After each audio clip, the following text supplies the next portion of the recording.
Now that you learned how to create a Fanvue profile for your AI model, it's time to take a closer look at the platform.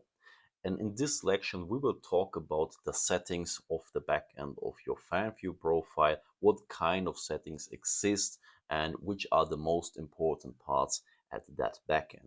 And in the next section, we will talk about filling out all the information, for example, the bio and the profile image, and also this little banner to make your profile look absolutely beautiful and ready to attract subscribers.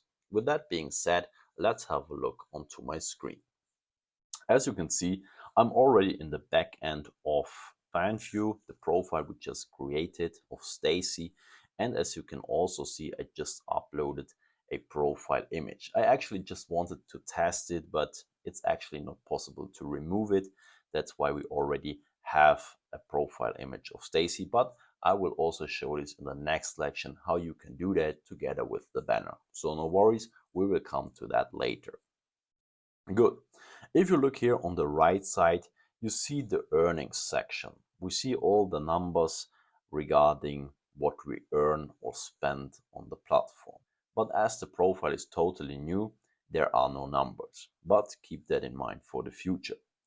On the left side, we have this Discover button. And if you click on that Discover button, I better don't do it now, you will discover other Fanvue creators. And some of them are pretty much naked, so it's better if I don't click on that button now here within the course. After that comes the section Notification. And if you click on that, you get all the important information that is coming in and that you have to know about. For example, subscriptions, tips, purchases, comments, followers, likes, promotions, and so on. So it's always important to keep that notification section in mind because you might miss something of important. And I swear something really funny and interesting just happened. I'm not faking that, but we really have our first subscriber. Even though I have not even posted anything yet, I just set up the profile image and the banner. A person subscribed to the channel and paid $5 for that. So very interesting, but yeah, that's a good start to our model, I guess. Good. After that, we come to messages. And the messages are also very important because here you have the opportunity to chat with your subscribers. And as we all know, a big part of this whole business of OnlyFans and Fanvue is having real connections with the subscribers and to actually chat with them. So always make sure to come to the message section and also have a look if people or subscribers are actually texting you. And it's important to text them back and to stay in touch.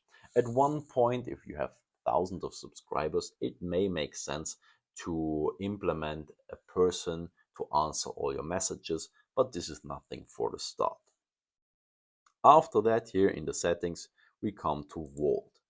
And here in the Vault, you have basically a storage for all your media. You can upload images here and then later you can access them if you set up your posts and post them. So it's just a storage to keep your media in the cloud. Afterwards, we have a queue. And this queue is basically a calendar. And in this calendar, you can schedule your posts, which is very practical because otherwise you would have to think of posting every day at the same time. And here you can basically set up the posts in advance for a whole year if you want. And if you do that every day at the same time, for example, or at 2 times at the day, the posts are just going out fully automatic. After that, we come to lists. And as the word says, it's basically a list of your subscribers and followers and in which relation they stand. So let's make a little distinction. Subscribers are the people that pay for your subscription. So it's basically a paying member of your account.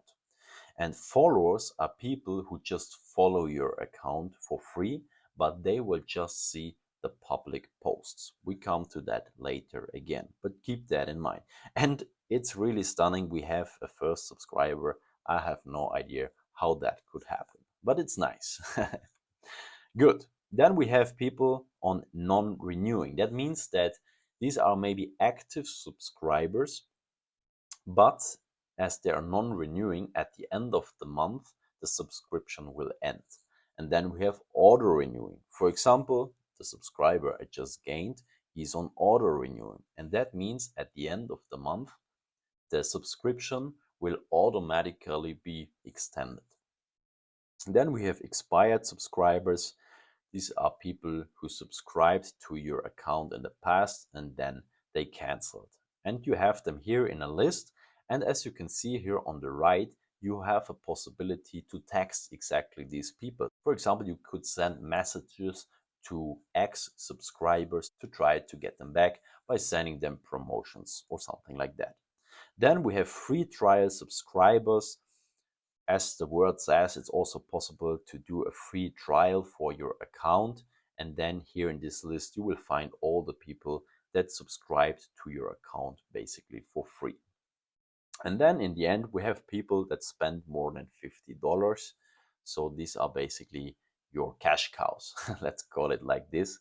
And yeah, it also makes sense to have a list of the big spenders, because it's always good to address them extra or send them some little gimmicks and extras and messages, because you have to appreciate your best subscribers. Good. After that, we come to insights. And if you click on insights, you see all your earnings, the tips, the renewals, and so on. And also if you are in the top 50% of all creators, which I'm already just by gaining one subscriber, which is pretty interesting. Good. Afterwards, we come to profile. This is your profile. And as I already said earlier, I already set up the profile image and the banner of Stacy. I will show you in the next lecture how to do that. But maybe this was already enough to attract our first subscriber. Very, very interesting. Good.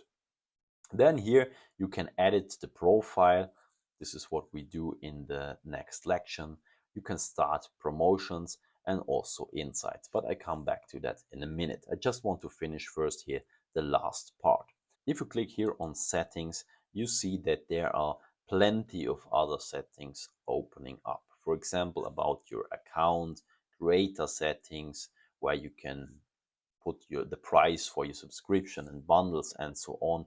Also your bank details and your payment details, notifications, privacy and safety help and so forth and so on. So there's a lot of settings, but in the next section, when we really fill out all the information and set up our account so that it is ready to go, we will also come back to some of these settings. In this first section, I just wanted to show what there is in general, and that you see that there are plenty of opportunities to customize the whole platform to your needs so that it works for you.